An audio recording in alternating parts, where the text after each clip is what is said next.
Bonjour tout le monde, lundi 7 mars, il est 9h40. Bon, les indices en forte baisse, quasiment 5%.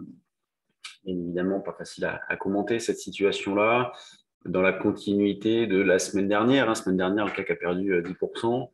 Bon, bah, les marchés s'effondrent, pas de résistance, baisse en ligne droite avec des gaps importants. Ce matin, on a un gap qui est violent, hein. On termine à 6100 vendredi, on ouvre à 5950. Bon, on avait fait un plus bas à 6025. Donc, gros gap ce matin, pression qui est très forte, pression sur tous les acheteurs notamment. Bon, sur les actions, il y a de gros gains aussi. On a des baisses autour de 10%, notamment sur les bancaires. On a le Alstom qui baisse de 13%. Difficile de reprendre des initiatives. Alors, la semaine dernière, on a très bien travaillé. En ce qui me concerne, moi, j'ai bien travaillé en vendant. Je vous ai proposé tout un tas de niveaux. Vous pouvez repasser les vidéos.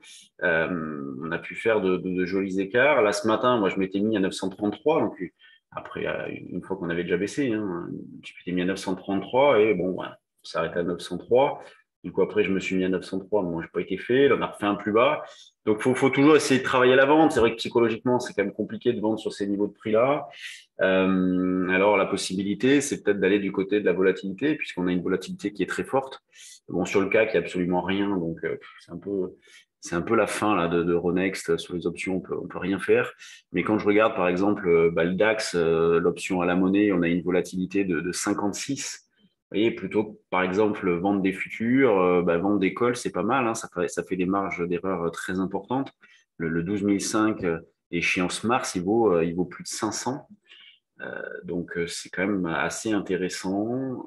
Donc, je pense qu'il faut aller de ce côté-là, du côté de la volatilité. Euh, Essayer de vendre un peu de vol en essayant de se spreader au maximum ou en ayant les idées claires sur les niveaux d'information. Travailler comme ça. Sur la vente de call, c'est pas très embêtant si le marché remonte dans la mesure où la vol baissera. Euh, voilà, donc moi, je continue, évidemment, on continue de travailler à la vente. La conviction n'est pas énorme, elle n'était pas énorme la semaine dernière et ça a bien fonctionné. Donc, on continue dans le même état d'esprit. Moi, je pensais qu'on pouvait s'arrêter autour des 6150. Bah, pas du tout. Le marché en a décidé autrement. Donc, on reste dans une phase très, très particulière. C'est pour ça qu'il faut travailler avec des petites quantités. Moi, tout ce que j'ai fait la semaine dernière, c'est sur des petites quantités, mais pour viser des écarts importants. Comme ça, je diminue le risque.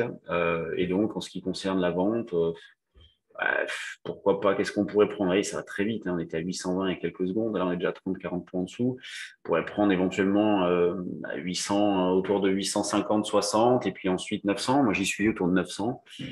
C'est loin, mais voilà, je ne suis pas forcément pressé non plus.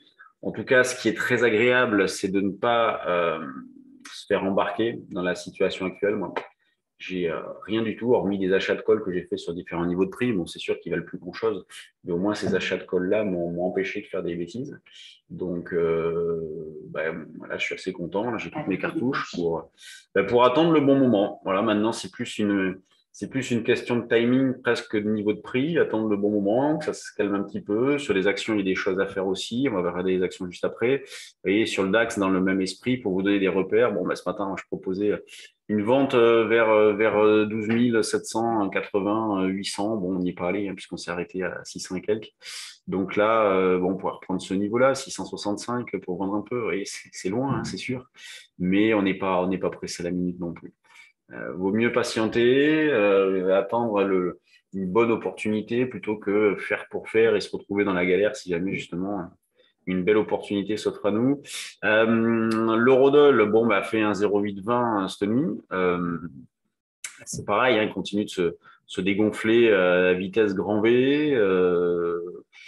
Bon, mais on cherche à vendre. Là, en revanche, ce qui est dommage sur l'eurodoll, c'est le nombre de volatilité. Vous voyez, vous avez des écarts comme ça en quelques minutes. Là, on va dire que le plus gros écart s'est fait cette nuit. Bon, depuis 6-7 heures, il se passe plus grand-chose, mais on cherche à vendre, notamment vers un 0,9, éventuellement jusqu'à un 0,920. Il n'y a pas de souci, bien évidemment.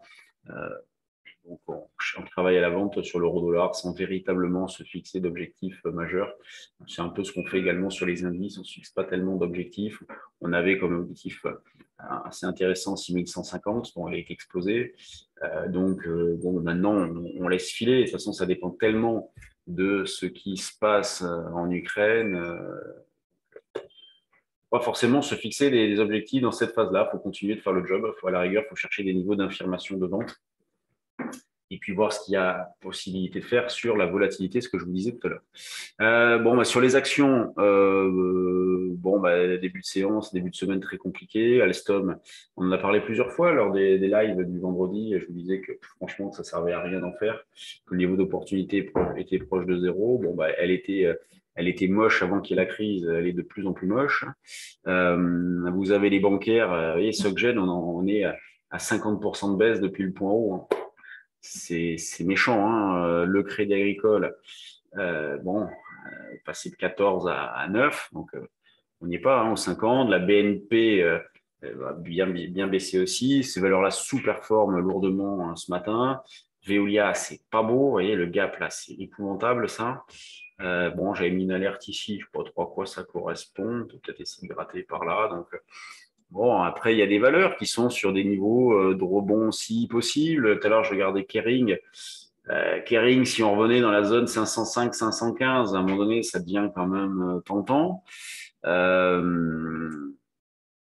LVMH, c'est pareil. Vendredi, je vous disais, tiens, sur 600, on a un niveau support, pourquoi pas voir pour des achats de call. Moi, je ne me suis pas précipité et à raison. Quand je voyais l'indice dévissé, je me suis dit, pas me presser non plus. La valeur a dévissé, vous voyez. Là, il faut rester calme, il faut garder ses cartouches, il faut patienter, il ne faut pas chercher le point bas. Tant pis. À un moment donné, je préfère payer un peu plus cher, mais avec des probabilités de réussite plus fortes, que vouloir trouver le point bas absolument. Après, qu'est-ce que vous avez en forte hausse, il y a Thales, hein, qui continue, là, la Pologne, je crois qu'il a passé un contrat. Vous avez Dassault qui tient très bien. Vous voyez, ça fait partie de nos valeurs favorites, là, du Dassault, du Schneider, ce genre de valeurs.